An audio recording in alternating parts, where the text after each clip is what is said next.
So today we are catching up on Sarah Boone. Sarah Boone's appeal is one of those things that I looked at and went, this might be one of the worst appeals I think we've ever seen. We're going to look at the headers to kind of refresh what the arguments are.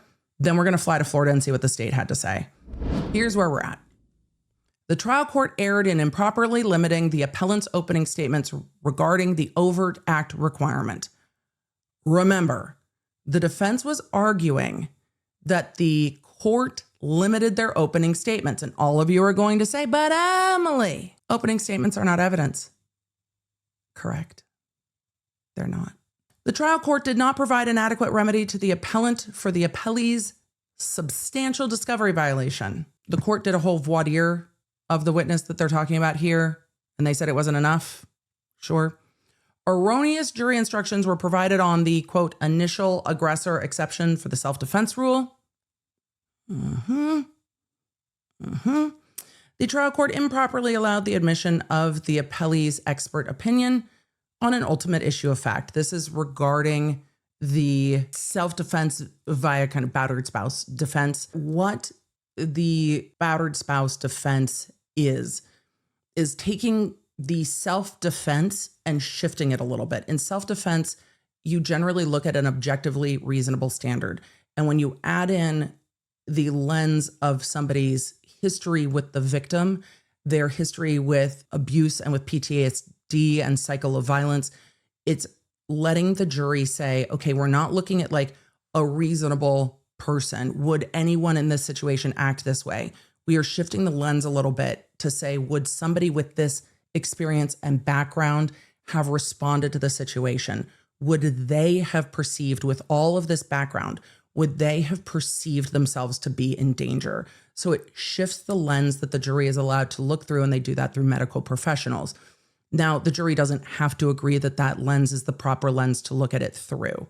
And so the offer is there to the jury to say, is this person acting out of fear that maybe someone else in a different situation wouldn't perceive the fear, but because of all of their background and because of what they've been through, their response is based on history.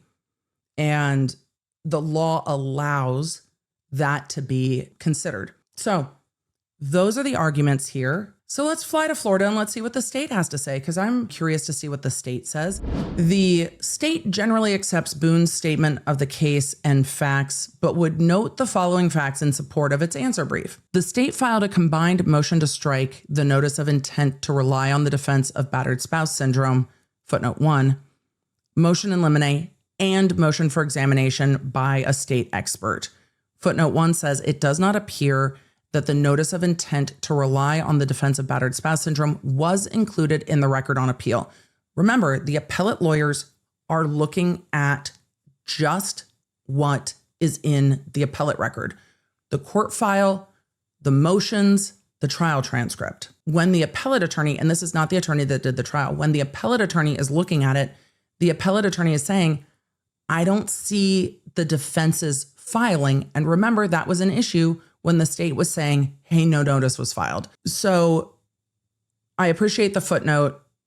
The court made the state deal with it. As to the battered spouse syndrome defense, the state argued the notice was insufficient because it did not include any particular facts which would allow Dr. Julie Harper to opine that Boone suffered from the syndrome.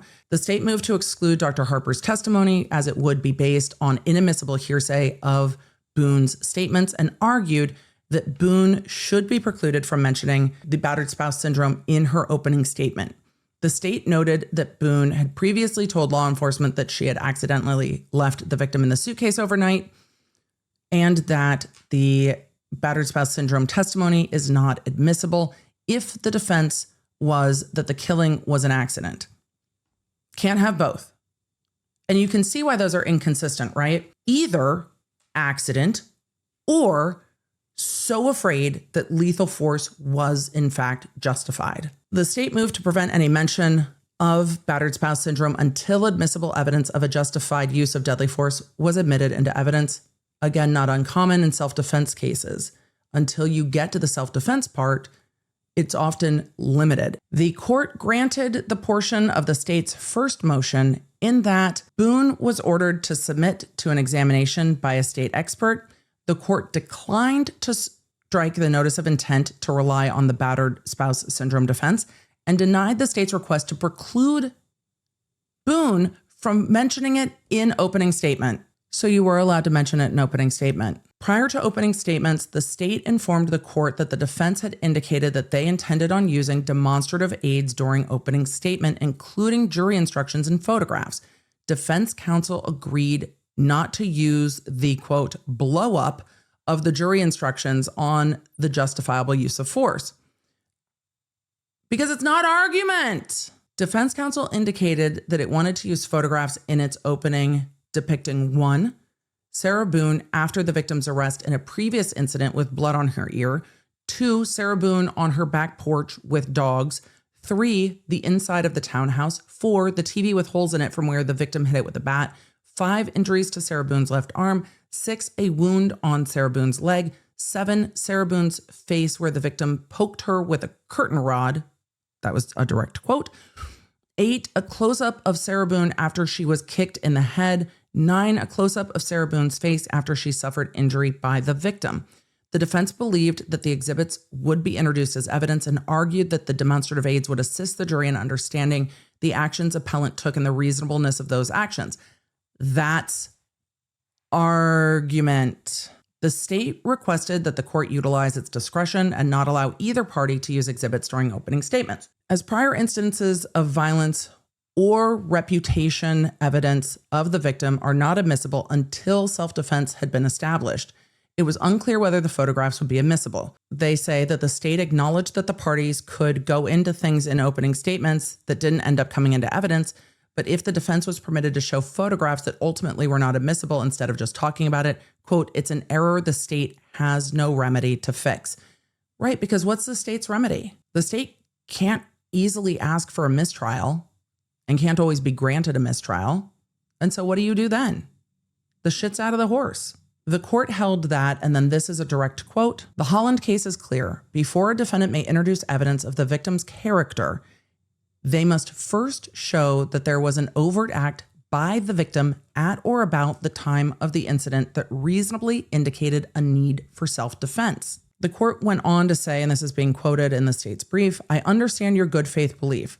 I take no position on whether or not you're going to make it or not. That's something that you're going to have to establish. But the concern is that the photographs, some of them are graphic in nature, the lacerations, sutures, bruising, facial wounds with bleeding, may have such an impact such that the toothpaste cannot be placed back in the tube. Emily, keep reading. It's the court's version of the shit's out of the horse. So the court says if we show those photos and then they're not admissible, it's too late. Dr. Michael Brannon, a forensic psychologist, testified generally regarding battered spouse syndrome on cross-examination. The doctor agreed that it was important to conduct a comprehensive evaluation with as many collateral sources as possible when assessing for battered spouse syndrome, and that both a person accused of committing a crime and a person with an alcohol abuse disorder had credibility and reliability issues. Dr. Julie Harper testified that she first conducted a comprehensive psychological evaluation of Sarah Boone in June 2020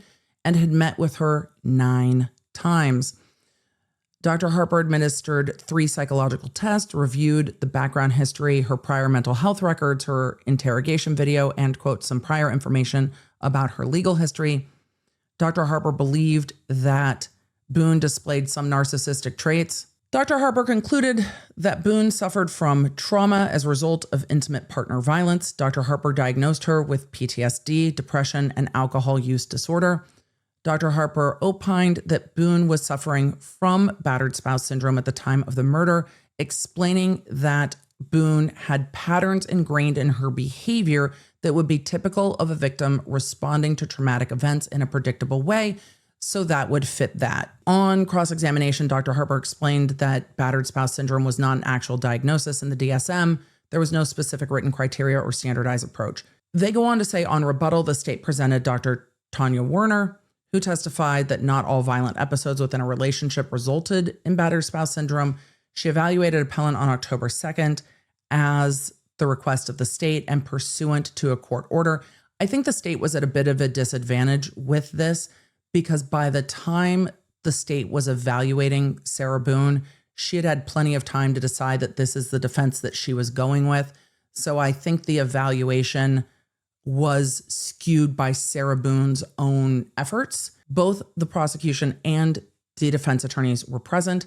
Dr. Warner summarized the version of events as provided to her by Sarah Boone. Dr. Warner explained that alcohol could affect a person's memory or a person's response to different things. Dr. Warner opined that appellant did not give me enough information to diagnose her with PTSD at the time that I evaluated her in the jail. Fair. Defense counsel objected, explaining that when he deposed Dr. Warner on October 4th, 2 days later, she asserted that she had not formed opinions as to whether Boone suffered from a specific disorder. The parties agreed that if Dr. Warner formed any opinion, the defense would be notified, but the defense was not notified. The parties reviewed Dr. Warner's deposition, which stated, and now this is part of the deposition that the defense did. Not all jurisdictions allow for a formal deposition of witnesses in a criminal case. Florida does. Question. Okay, do you feel like she suffers from post-traumatic stress disorder? Answer. She didn't give me criteria with regards to that. She discussed having fear and anxiety of his family and fear that they would come into the jail or have someone else come into the jail and harm her. She talked about that, and she spoke about, having recollections, remembering abuse from George during the evaluation.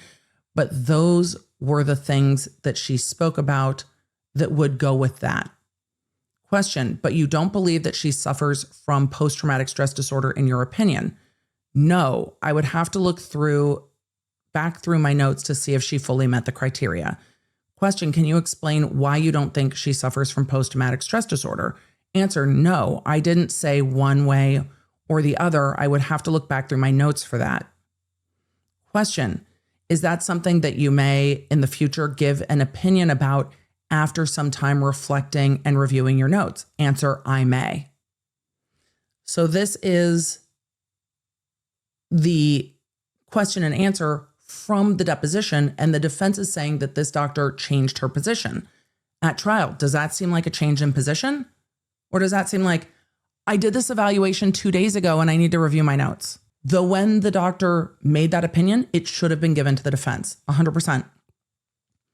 The state argued that Dr. Warner's opinion had not changed. When the court asked what the legal objection was, defense counsel argued, I don't know if there's a legal ground other than we had an agreement as attorneys, as parties, that I would be notified of a change of opinion and I would be allowed to take a second deposition. The state responded that when it spoke with Dr. Warner the day before, she had indicated that there had been no change in her opinion about any diagnosis. Defense counsel asked that the remainder of Dr. Warner's testimony be proffered because he did not know whether her opinions had changed. Proffered means voir dired outside the presence of the jury. Dr. Warner proffered that battered spouse syndrome or PTSD was not related to the incident as she reported it, she, Sarah, regardless of prior instances of violence. When asked whether any materials would change her opinion based on what Boone told her about what happened, she said no.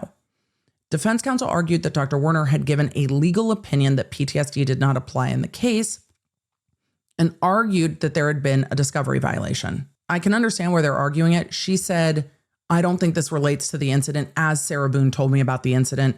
And the defense is saying she's coming to a conclusion on ultimate opinion during trial. The court asked where the change in testimony occurred. The defense counsel pointed to the portion of the deposition where Dr. Warner agreed that she had no opinions other than the ones provided in her deposition. Counsel argued that it was a discovery violation because he should have been notified of the change. The court again asked what opinions had changed. Defense counsel asserted that he would have to ask the clerk to reread the question and answer. I remember this. Quote, the court has had the opportunity to listen to the proffer as readback by Madam Court Reporter.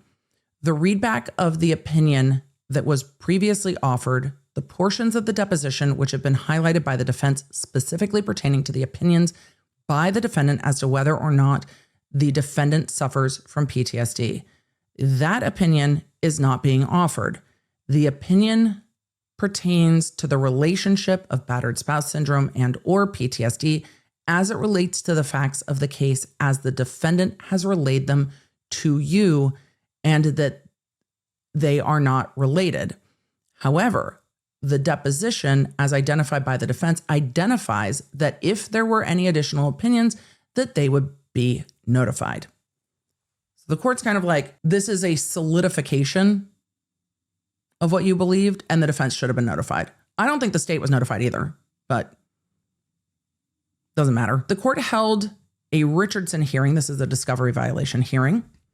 On the alleged discovery violation, the court found that the violation was inadvertent based on the state's proffer that Dr. Warner had agreed that there had been no change of her opinion. So Dr. Warner's like, I didn't change my opinion. However, we're now kind of splitting hairs on that her opinion was solidified. So to the defense, a more solid opinion is a change from, I have to review my notes. So I understand where the defense is arguing, and I don't fault them for that argument. The court found that the violation was substantial with regard to the opinions based on the testimony and Dr. Warner's deposition that any other additional opinions would be notified to the defense. The court found that although the question in the deposition did not address the opinions currently being offered, it had impacted Boone's ability to properly prepare. So they're also splitting because there's a difference between general PTSD or PTSD more broadly, and then the incident here. The court agreed to oversee an in-court deposition of Dr. Warner with regard to the proffered opinions. In this deposition, Dr. Warner explained that PTSD did not apply in this case because of the way that Boone described the incident to me, and that this was her opinion when her prior deposition had been taken. Back in front of the jury, Dr. Warner testified that irrespective of any opinion as to whether Boone suffered from PTSD or battered spouse syndrome, neither disorder had any relation to the instant offense. Dr. Warner explained, quote, the whole part where she's describing the part about playing hide and seek, that they were having a good time, that they were laughing when he got in the suitcase, when she found him, that they were enjoying themselves, she zipped him up and they were laughing, they were having a good time. All of that isn't consistent with her having a feeling that she's at imminent risk or imminent fear that there was an imminent risk of harm. That part I understand. Defense counsel objected, arguing that the testimony went to the ultimate issue of fact, which was for the jury to decide. The state responded that it was no different than an expert testifying as to insanity. The court noted that the opinion did not go to any one of the specific elements. The court overruled the objection, finding that the testimony did not go to an ultimate issue of fact as addressed by section 90.703. On redirect, Dr. Warner explained that even if someone had battered spouse syndrome, it did not necessarily mean that any action they took against their partner was justified. The state requested a jury instruction on forcible felony and initial aggressor, arguing that Boone committed independent forcible felonies prior to deciding to leave the victim in the suitcase after at least 20 minutes, and that Boone was the initial aggressor. After the charging conference, that's the conference where they talk about the jury instructions, the state argued that Boone had a duty to retreat because she was the initial aggressor when she used force by zipping the victim into the suitcase. Defense counsel objected, arguing that there was no duty to retreat because the victim entered the suitcase himself and the zipping was consensual. The state responded that the victim was held inside the suitcase against his will and that there was sufficient evidence to dispute whether Boone was the initial aggressor. So you notice, even in the statements of fact, the state's appeal has walked through each point that the defense will be arguing in order. Right, it's easy to follow. Quote, she restrained him in the suitcase on purpose and intentionally.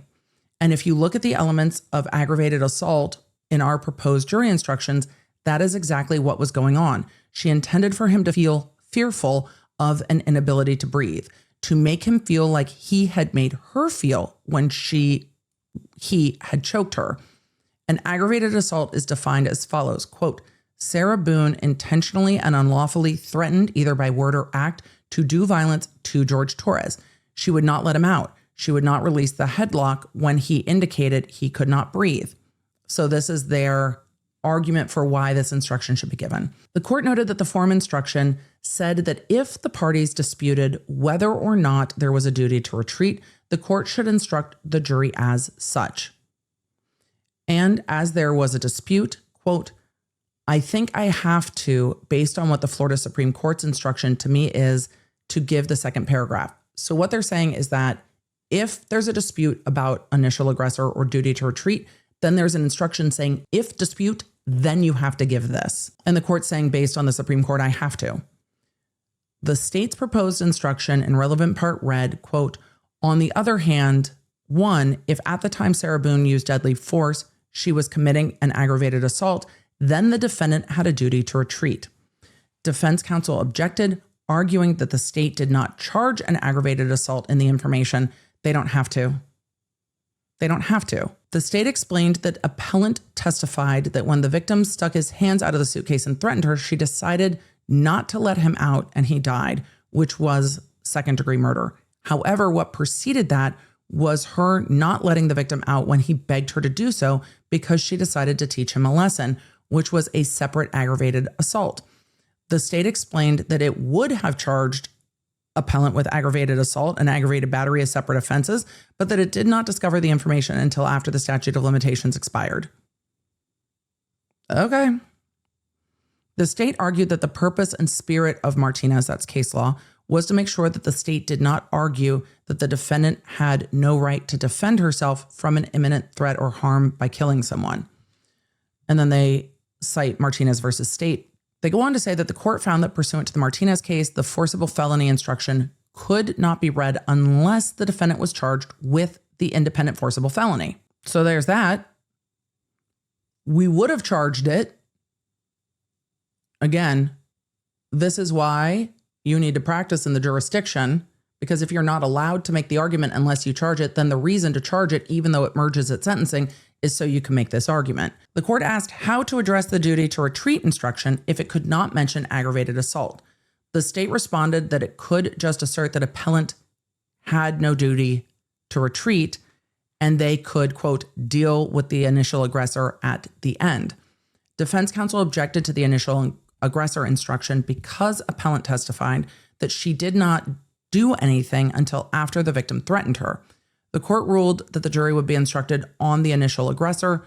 Both parties agreed to the instruction on battered spouse syndrome.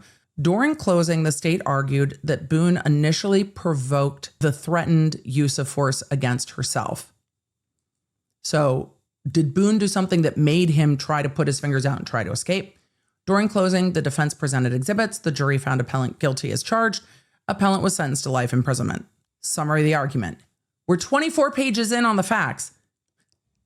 The state was like, we agree with the defense facts. We'll just add a few more. 24 pages later. And a quick break to talk about our case brief sponsor, Incogni. You've heard me talk about Incogni on stream, here on Case Briefs and podcast and everywhere else, because so often we're looking at cases where personal data becomes a topic of conversation. At the end of May, people were using Meta's own chatbot function to gain password reset access to people's Instagram accounts. So every day it seems like it's something new where you can get locked out of accounts, have other people accessing your personal information, and you just need someone to monitor it all for you. And that's what Incogni's for. One of my favorite things about Incogni is that I can set it and forget it, not just for myself, but for my family members, because they go after the data brokers that are continuing to spread and sell your information all around the internet and start taking it down. You can see the progress of what's being requested to be taken down if you need to take more action to get something taken down. And they even have a custom removal feature, which means if you need a little bit more help with something specific, they've got your back. You're not just left hanging. So if you're ready to protect your privacy and start getting your information off the internet, Incogni is what I trust with my and my family's information, and I think it will work for you. Plus, if for any reason it doesn't, they have a 30-day money-back guarantee. So if you're thinking it's time to take back your personal data with Incogni, you're right. Now is the best time, because if you go to incogni.com/Emily and use code Emily, you'll get 60% off annual plans. Now, let's get back to the brief. The trial court did not abuse its discretion in limiting appellant's opening statement. The state says, contrary to appellant Boone's argument, the court did not rule that she could not introduce evidence of the victim's prior violence. Instead, the court merely precluded the defense from using demonstrative aids during its opening statement. 2, the second issue they say is unpreserved for appellate review because Boone failed to object to the proposed remedy below. Further, the trial court did not abuse its discretion or commit fundamental error in designing its remedy. Additionally, Boone waived or invited the error when it declined to have Dr. Warner's testimony stricken. Wait, they never asked to have it stricken? 3, the trial court did not abuse its discretion when instructing the jury on the initial aggressor instruction. 4, the trial court did not abuse its discretion in overruling defense counsel's objection to Dr. Warner's testimony. Although Dr. Warner provided an opinion that went to the ultimate issue to be decided by the trier of fact, it did not tell the jury how to decide the case. That's somewhat of a concession.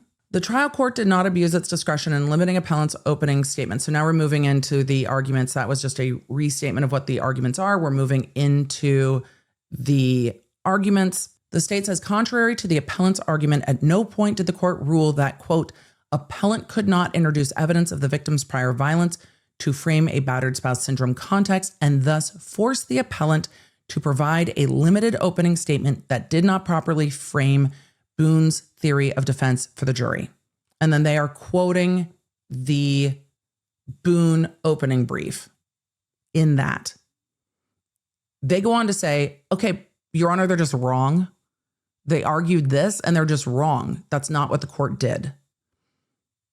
And the state says, instead, the court merely precluded the use of demonstrative aids while explicitly allowing the defense to discuss the prior instances of violence. Next issue. Let's talk about what's unpreserved for appeal. In the second point of her appeal, Boone argues that the trial court did not provide an adequate remedy for the state's substantial discovery violation. The state respectfully disagrees. The issue is unpreserved for appellate review because it was not raised below. Being raised below means that the issue they're raising on appeal was not raised at the trial court. The objection wasn't made.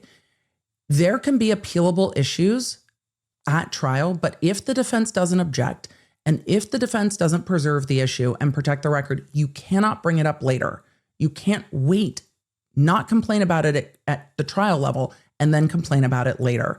They say that to preserve the issue for appeal, the quote, specific contention asserted as legal ground for the objection, exception, or motion below must be argued in order to place the trial judge on notice that error may have been committed and allow the trial court the chance to correct the error.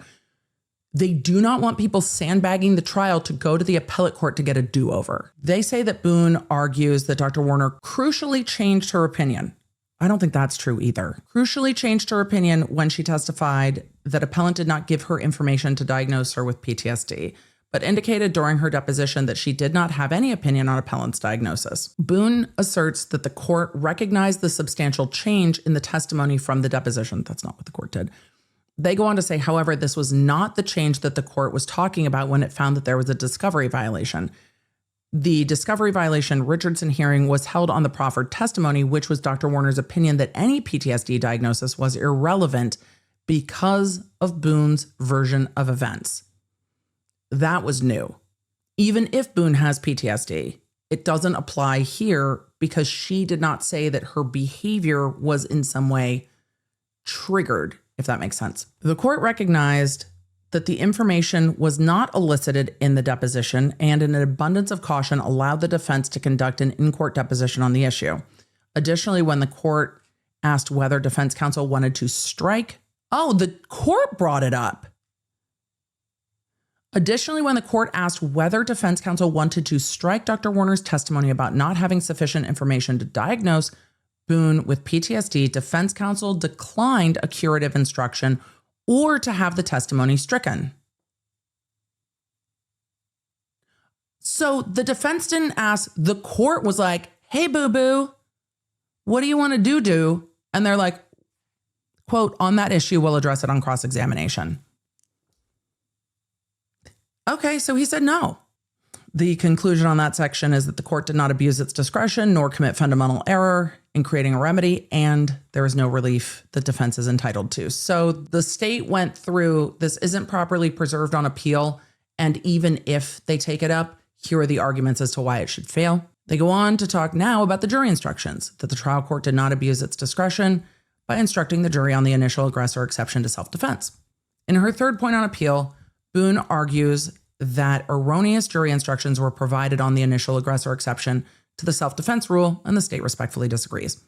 They say the trial court has wide discretion on instructing the jury, and the trial court's decisions regarding jury instructions are reviewed with a presumption of correctness on appeal. Listen to that language. Presumption of correctness. So the framing on appeal is the trial court was right. Move us away from the trial court was right. We start with the trial court was right. The decision will not be reversed absent prejudicial error, a miscarriage of justice, or the instruction was calculated to confuse or mislead the jury. That's a big hurdle. Boone argues that the trial court ultimately agreed to the state's request to include the initial aggressor jury instruction, which negates the right to self-defense if the appellant was committing a forcible felony. It doesn't, though. It sets up options. It doesn't negate the use of self-defense.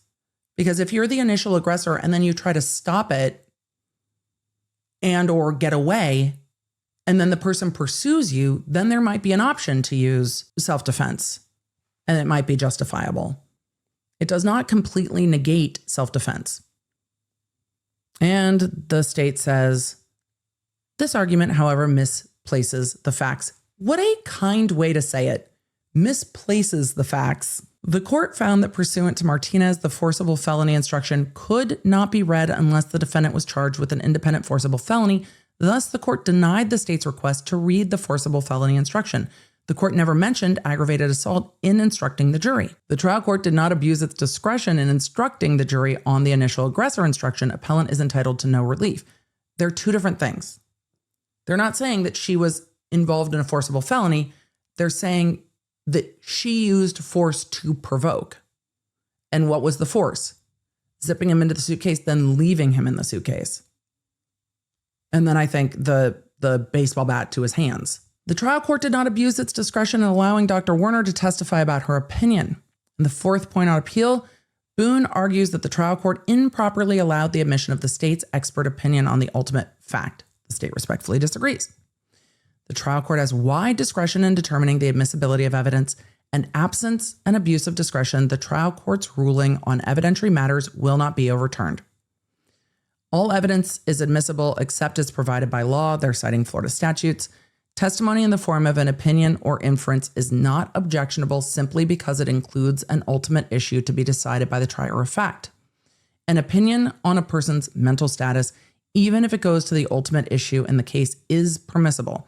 And then they are talking about a different case, Dinkins, saying that the Dinkins case allowed an opinion. And so getting to this, they're saying the jury had the power to accept or reject the opinions in the previous case, and that here the trial court did not abuse its discretion in allowing Dr. Werner to offer her opinion.